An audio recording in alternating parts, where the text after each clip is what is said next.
"Rejoice, my child," a voice bellowed from the chapel's desecrated altar, "for God has seen you worthy of being a messenger."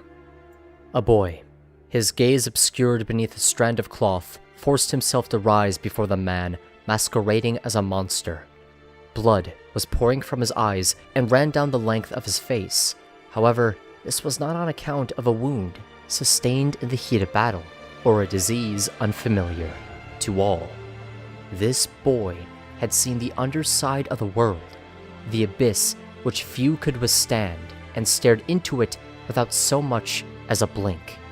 His vision had long since passed, yet it was stronger than ever before. "What should we do with him?" a bored woman asked, seeking entertainment. With no time to react, the boy felt a cold grip close around the back of his neck, followed by a tongue, forked and long, which ran against his blood-stained cheek. The woman was toying with him, tasting him, and there was nothing he could do. The boy's eyes then began to dart from side to side, the images of horror before him and the one at his back overriding his sense of courage with unrelenting fear. He had returned to the village of his birth to find direction, connect with those he had left behind, only to come upon devastation. The townspeople had been tricked. They were misled by a mad prophet and met a violent end. Before the coming of a false salvation, the village's chapel was adorned in images of the Holy See and ancient Northmen both. Though their differing styles clashed in isolation, they came to harmonize with one another in that place of worship. The atmosphere was calm, serene. It was as if gods old and new worked hand in hand instead of trying to stomp each other out. Needless to say, those days were no more. The church had been defiled, its flock butchered and hung up as a way of decoration. Those that weren't eaten had been flayed, their chests pulled open, exposing cavities where hearts used to reside.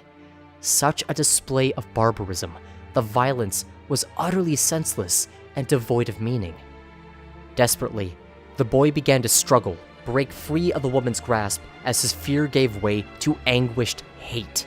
However, that quickly faded as a scaled tail wrapped around his waist and squeezed. "Let him go," the vile priest called out. "There's nothing he can do." He was right. It was foolish to believe a man, a child, could defeat a monster. A human being simply cannot beat that which is inhuman. The woman and her snake-like tail let go of the boy, causing him to fall to his knees. An axe laid upon the floor before him, within arm's reach, but he didn't have the strength of will to make for it. All he could do was stare at its cracked old shaft and listen to the priest's approaching footsteps. "Go ahead, my child," he uttered coldly. "Take hold of the vessel for your revenge. Plunge it into my heart and rid this land of me." His words weren't taunting nor malicious. In fact, they betrayed no emotion at all.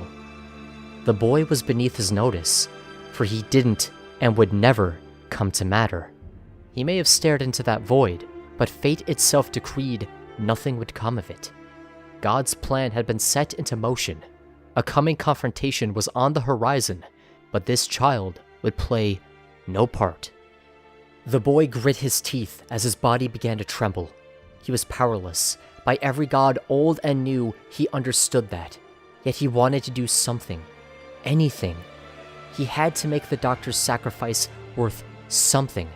Avenge those who died in his place, but he couldn't. His arms simply refused to move. They knew what was to befall him, if they did. In vain, the boy let out a pained scream as if to admit defeat. He couldn't do the impossible, defeat that which was inhuman. No man could. This display made the woman, a servant of evil, laugh in delight. "It would be delicious, don't you think?" she posed to the priest. "If in his desperation, he made a deal and became like myself." "Impossible," he replied simply, grabbing the child by his jaw. "Yes, that is quite impossible. Within the depths of his heart, the boy desperately longed for a hero, like that out of an old tale, to save him. Men couldn't slay monsters, but heroes weren't men. They were something more. "Look at me," the priest ordered in his chilling tone. "Look into my eyes." Disgusted in himself, the boy did as he was bid and felt his head grow numb upon doing so. The priest, the one who stoked the child's ire, gazed upon him with eyes that mirrored his own. They glowed a vibrant shade of red, yet they did not bleed. "I get it," the boy whispered, curling his hand into a fist. The priest raised his head in amusement. The child's statement had intrigued him. "And what would that be?" he inquired, humoring the one at his mercy. "Nobody is coming." His statement was simple, but uttered with determination devoid of anger or fear. Vicious laughter filled the chapel and echoed throughout its hall. The woman's composure had finally cracked. The words which fell upon her ears were so obvious they bordered on the absurd. However, her shrill roar came to an end as the priest raised a single hand into the air. Unlike his companion, he had, in part, understood what was said. The boy longed for a hero to save him, just like that day before the unfinished hand, but none came. He, as an ordinary man, a child, could not defeat the monsters before him. He had to let go of who he was, become something more. "I see now that I was wrong," the priest disdainfully proclaimed. "You are no messenger." Rising to his feet, the priest looked down at that which was little better than trash. "You're just a sacrifice to an unworthy master." His tone was harsh, as if addressing a pest. Without a word, the pair who brought ruin to peaceful folk took their leave, abandoning the boy to wallow in his own self-perceived failure.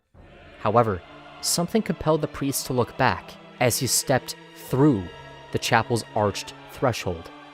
The boy had risen to his feet, any sense of hate or doubt buried deep. "I'll stop you. All of you," he vowed to the enemy, whose eyes shined as his did. "You will try," the priest challenged, leaving behind the devastation he wrought. No matter how treacherous the path, how long the journey, the boy would become a hero. In that moment, he swore as much, but not to himself. Looking to those he couldn't save, the mutilated corpses of that once serene chapel, the child with eyes bound in cloth raised his hand toward an altar now forsaken. He plunged the head of a fallen farmer's axe into his palm and left a gash which would never truly heal. It was a contract, bound in blood, to avenge those that could not speak for themselves. A reminder made by choice, to save those who could not save themselves. Drops of water, falling steadily upon his cloak's hood, awoke the man veiled in crimson from a fragile slumber. He had dreamt of an old memory, unresolved feelings which followed his return to Northern Midland. Removing the glove of his gauntlet, the boy, now grown, smiled as a familiar scar, jagged and rough, stared back at him. He sat alone on the straw-laden floor of a peasant's derelict hovel. Save for the continuous tapping of water which fell from the ailing roof, it was quiet. The birds were silent and the wind was still. Yet, nestled beside the dwelling's hearth, a rocking chair calmly swayed. An old woman, whose time had long since passed, sat in that chair she no doubt loved as if nothing had changed. She was dead, but that fact eluded her blissfully unaware spirit. Like a child, staying off a parent's order to sleep, her gentle soul continued to rock back and forth for but a tad bit longer. Rising to his feet, the man in crimson reached for the fireplace's simmering pot. Inside was a simple stew made of roots and a rabbit, which she poured into a pair of earthen bowls. The old woman said nothing, for she could not see the one sitting beside her. The world he lived in was no longer her own. Yet, she could still sense something was amiss. The hovel's walls were no longer cold and hard, lonesome. It had been a great many years since she had company. The warmth now felt was comforting. Softly, the old woman's spirit began to hum a soothing tune. Though the music of the dead is often an ill omen, this was different. The sound was soft, flickering, like the embers of a flame glowing hot as breath befalls it. His meal finished, the man in crimson exchanged the empty bowl for one still filled. However, he kept its contents untouched. Placing a hand over the stew's rising steam, the thankful guest braved a harrowing late autumn chill and ventured toward a grave recently dug. The man may not have known her name, but she had his gratitude all the same. After placing the meager offering down upon a freshly dug mound, the man closed his eyes and remained motionless for a time. He had been silent for all of his stay, but this was a deliberate act, a gesture made out of respect. With his time at an end, the one in crimson gathered what little belonged to him as he listened to the growing sounds of peaceful humming. It was a short rest, inconsequential, but a nice distraction all the same. Setting off on his way, the man whose name is known to none leaves the hovel without disturbing a soul, closing its door behind him. Leaves and the morning frost crunched beneath the one in crimson's boots. Winter was now on the horizon, a season of death that saw the old world give way to the new. Ordinarily, this would be a perilous time for the North's war-torn lands. However, circumstance deemed the situation to be far more treacherous. The Kushan had invaded, the South was overrun, and the heartlands were in jeopardy. It was only a matter of time until the capital fell. Worse yet, beings once thought myths had begun to reappear across the world. Something had happened. A strange wind blew from that tower in Albion, and it bothered the man familiar with magic. Dark days lied ahead. That truth he couldn't deny. Hearing the clack of trotting horseshoes, the one in crimson cautiously took to the trees and hid. From experience, the man found it far simpler to avoid others while traveling than it was to interact. Then, as if to mock him, the rider of a gray horse fell out of his saddle and landed before the one trying to hide. It was a soldier of Midland, a scout no doubt, riddled with arrows and drenched in blood. He was alive, although that wasn't to be the case for long. The one in crimson rushed to his countryman's aid and propped him up against an old tree trunk. The soldier was far too gone, he knew that, yet his duty as a doctor could not be ignored. Reaching into his satchel, the would-be doctor retrieved a water skin and handed it to the soldier. "Wine," he explained, wasting no words. Without a single complaint, the dying patient gladly accepted what was offered, and drank it as if a prayer had been answered. "You're a good man," the soldier complimented, forcing out words in spite of his pain. Not allowing what time was left go to waste, the Midland scout handed off a collection of papers in exchange for the wine. "Kushan army, headed for Blackstone," he began, his breath growing thin. "Warn the Lord. Monsters. A witch." Now a man free from burdens, the soldier let go as those words passed his lips and allowed himself to finally die. Though he had no obligation to, the one in crimson wouldn't sully the man's trust. After all, his destination was that of the scouts, the fortress of Blackstone. There was no harm in seeing things through till the end. Mounting a previously vacant horse and placing its rider's body behind the saddle, the man set off toward that most mythical of castles. A grand river, unnatural and magical in origin, served as a winding barrier which separated the north from wider Midland. No one living could recall its name, for it dated to a time long before the rise of King Geyserreich, yet the common folk had taken to calling it the Crescent. Like a work of art, the river cut into the landscape without a single hitch, deviation which altered its smooth course. From the end of one sea to another, the crescent looked and acted as a wall built by a master mason. It was a perfect semicircle, a fortification crafted to keep out the monsters of a younger age. This river, however, was but one of a pair, for behind it laid its twin sister, the Deep. To those of the north, this point at the edge of their world marked a final line of defense, the last refuge against whatever hell looked to befall them. Atop the crest of a hill, the one in crimson brings his horse to a gradual halt and breathes in frigid air once familiar. The sensation was sharp, painful, yet entirely pleasant. Letting the smoke of his breath go with a playful puff, the man gazed upon the distant horizon and smiled gently. After so many years, he was finally home. Then, as if to welcome back its wayward sun, the northern sky and its ever-present gray clouds let fall the first snows of winter. Its crystalline flakes tumbled softly as to not disturb the barren landscape's slumber, and shrouded it in a blanket of white. War was coming, the world changing. Countless people, innocent and otherwise, were set to die all because fate decreed it. The struggle ahead was seeped in despair, a creation mankind had unwittingly brought into being. Yet, it wasn't devoid of hope. Distantly, an army's thunderous approach echoed across the wind. A land's tender welcome had come to an end. The snowfall ceased. The days ahead would see a conflict without point or peace unfold.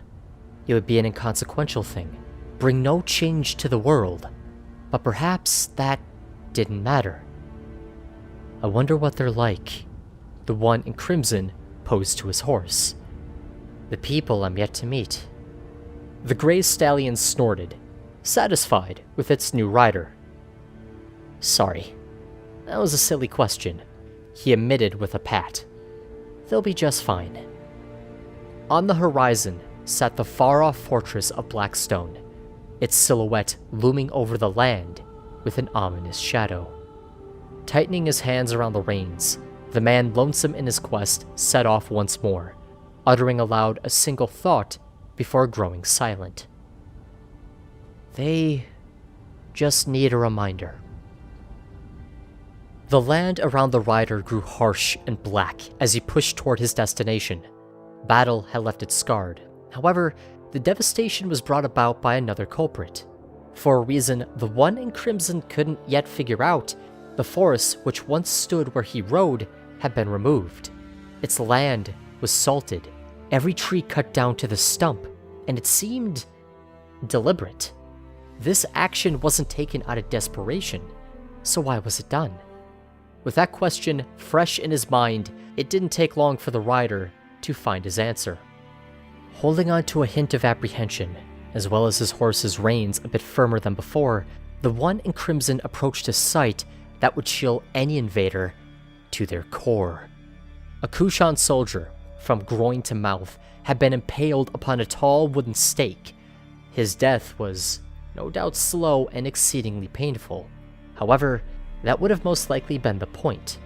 It was a warning, plain and simple to all who approached Blackstone with ill intent. They would meet their end before the fortress's walls, and it would be such an end as to go down in infamy. As the rider pushed forward, the number of impaled Kushan only grew, each corpse more brutalized than the last. Hundreds of dead, possibly thousands, lined the whole of that fallen forest. They stood as twisted mockeries to the strong oaks, now replaced. There was an assault, punished for its arrogance. But it would not be the last. On that land, blackened and cursed, a hell of man's creation had come. Having finally reached his journey's end, the one in crimson received a prompt welcome none could describe as warm. Archers, peasants pressed into service, had bows trained upon the unfamiliar rider and demanded to know who he was. Remaining calm, the man explained he had found their scout while traveling and was there to warn their lord in his place. Though the story seemed more than a bit odd, the castle's guards relented and allowed him to enter, the fact their unexpected guest had returned a comrade's body being the deciding factor. If the man really was a spy, or merely an opportunist, surely he wouldn't have gone to such lengths. Stepping foot into the fortress itself, and the city which it encompassed, the one in crimson found himself amidst a sight he had seen before. The streets were silent, as was the city itself. There was no wind, and snow certainly didn't fall. Death was coming for all those that remained, so not a soul uttered a word, made a sound. Defeated silence reigned over Blackstone, and it was deafening. Wading his way through a fog born from the river Crescent, the one in crimson felt a sensation he was prepared for overtake him. His eyes had begun to bleed. As he expected, a servant called this fortress its home. If only it lived as a commoner, the man thought to himself. Would have made things all that much easier. I'm not that lucky, he whispered, climbing a hill's narrow set of stairs. After what seemed like an eternity, the one in crimson finally stood before Blackstone Keep. As its name would suggest, much like the fortress's walls, the building was constructed of a finely cut black stone. To the naked eye, only its appearance was special. It endured abuse about as well as one would expect. But those who knew that which was lost understood a forgotten truth. It resisted magic, be it friend or foe alike. Tricky bastard, the man chirped, a smirk forming on his face. Looking back, the one in crimson gazed upon the city doomed to a desperate siege. From this hill on high, he could see everything, feel the crushing dread which plagued the air. Can I? He began. No. Should I? He looked to his spear, at its sheath which concealed the weapon's tip. Doubt had begun to flood his mind. Should he ignore one evil to face another? It was a question without a simple answer. A call would just have to be made. Forcing himself into the keep, the one in crimson prepared himself to do precisely that. Walking through the hold's dimly lit corridors was a bizarre experience, especially for the unlikely assassin. He took note of every passing guard, each vacant room with boarded-up windows, and felt the air's tension rise with every step taken. A realization had dawned upon him. No matter the path he chose, he would end the lives of regular folk. For the man longing to be a hero, it was a harsh conclusion. I hope. The one in crimson trailed off, his hand shaking before the coming choice. Doc, I hope I'm doing the right thing. The doors to Blackstone Keep's Grand Hall opened upon a display most would consider mundane. At the end of a long, barren table sat a single man amidst a candle's faint glow. Much like the wider hold, any avenue light could take to illuminate the shadowed hall was snuffed out. The place was a tomb, in all but name. I'm told you returned a lost scout, the one seated announced, indifferent and sipping from a glass. I'd wager you're looking for compensation. The man's voice was cold and unenthused, as if speaking to something beneath his notice. In fact, his eyes never left that letter which oh so demanded attention. No, I'm not, the one in crimson asserted, blood rolling off his cheeks beneath the cloak's shadowed hood. But I seek something, nonetheless. And what would that be? The man asked, his tone unchanged. Retribution, or perhaps salvation. The choice is yet to be made. Such a response caused the one still seated to chuckle, though he continued to avert his gaze. "Funny," he remarked. "Seems we have the same dilemma." Both figures at either end of the table grew quiet, remained motionless. Shadow had overtaken both of them, their figures obscured by a hall devoid of light. Then, with a hand extended into the stagnant air, the man easily understood to be Blackstone's lord held up a letter no longer important. "I've been told to abandon my people, leave them to die so that the country can be saved," the lord began, frustration cracking his calm demeanor. "Do I follow a king and his salvation, or do I seek retribution upon the invaders at my door?" "I'd say that depends," the one in crimson declared. "Will you accept a savior, no matter how false?" Finally, the man who ignored his guest's presence looked to him with a newfound interest. "Who are you?" the lord inquired, a shadowed figure staring back at him. "That's the wrong question." His response was short, curt. There was a pause. "What are you?" "A common man, wronged by those you serve." His statement was made as if reciting a vow. "An enemy, to stand in their way." The lord rose from his chair and approached the one before him. Stepping into the light, his pale skin and sunken features, his long blonde hair and thin beard became plain to see. He was dignified in dress and appearance. However, something wasn't entirely right. There was an otherworldly quality about him, a hidden facet not wholly human. "Since you know, what happens next?" the lord asked without a hint of malice. "That depends on you," the one in crimson replied. With closed eyes, the lord began to nod. He understood that a fight between the pair was unavoidable, but that it could be had either now or after pushing the Kushan back.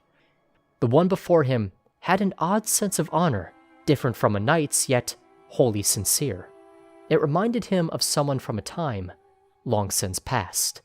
Smiling to himself, the lord extended a hand out toward that peculiar man. "I won't abandon my people," he proclaimed, making his intentions known. "Nor will I," the one in crimson asserted, with a firm shake. Night had fallen when the Kushan army arrived, and their assault quickly followed. Cannon fire rained down upon Blackstone, as did the arrows of several thousand archers. It was a bombardment of colossal proportions, something meant to devastate and terrify. For the few hundred Northmen taking refuge behind the fortress's walls, the ordeal was horrifying. They were facing a force whose number was vast enough to take the whole of their lands. There was no chance at victory. Each of them were dead men walking. They knew resistance would only prolong the inevitable. At least, that's what they thought, until the coming of something rather unexpected. A gentle snowfall began and quickly gave way to a howling blizzard. Though it did little to deter the cannons, arrows, which whistled through the air, had fallen silent. The wind had grown too strong, too violent for them to go anywhere but into the ground before the castle. Such a bizarre occurrence promptly compelled those defending Blackstone to look for answers, a source for their good fortune, which led to their eyes falling upon the fortress's gatehouse. Standing atop the fortification, proud with spear in hand, was a man in armor shining white. He mouthed words in an ancient tongue none present could discern, and called upon something to lend him its aid. The one whose crimson cloak whipped itself against the wind was casting a spell, performing magic from an age none but spirits could recall. He was a mage, a figure out of myth that had come to turn the tide. Then, answering one display with another, a woman riding the back of an elephant rose to her feet and faced the howling winds of winter, undaunted. She uttered words from lands at the edge of the world and engaged in a battle of wills. Her magic, passionless and warm, colliding with that of a man, desperate. The mage's arcane forces pushed back against each other and created a pressure, an otherworldly spectacle which entrapped the gaze of all, except those who needed eyes to see. A raging gale had formed in the gap of no man's land, and without discrimination, it tore asunder everything. Such a display was something out of myth. Two beings controlling nature with an ease not unlike a soldier wielding a spear. But it was fleeting. As quick as it started, the duel came to an end, with both opponents on the verge of collapse. Neither man nor woman could dominate the other. They were evenly matched. Though a number had been done to the landscape before Blackstone's walls, with steam now radiating off the ground, few had fallen. The two were at a stalemate, yet there was still a clear victor. A laugh then echoed across the battlefield, breaking a growing silence. It was neither wicked nor cruel, malicious or wretched. Instead, it was a kind laugh, devoid of any joy. "A lovely dance, my lady," the man shining bright called out. "Truly, a delight." His statement wasn't a taunt, yet the Kushan began to back away, regardless. This day belonged to their underestimated enemy, and they understood as much. Attacking something with such an unexpected variable would only lead to ruin. Retreat was now the only sensible option they had left. In Blackstone, the atmosphere had changed. Civilians and soldiers alike accepted what was to come. They believed they wouldn't last the night, yet did. No one could make sense of that, let alone the overwhelming emotions which followed. They wanted to cheer and delight at their victory, another day of life thought impossible, but couldn't. For any joyous feelings they had were stomped out by a singular fact. Tomorrow, the Kushan would return. Death wasn't prevented, just postponed. One by one, a thought then befell the populace. Staring up at the man in crimson, his shining armor illuminated by a full moon's pale light, they began to wonder.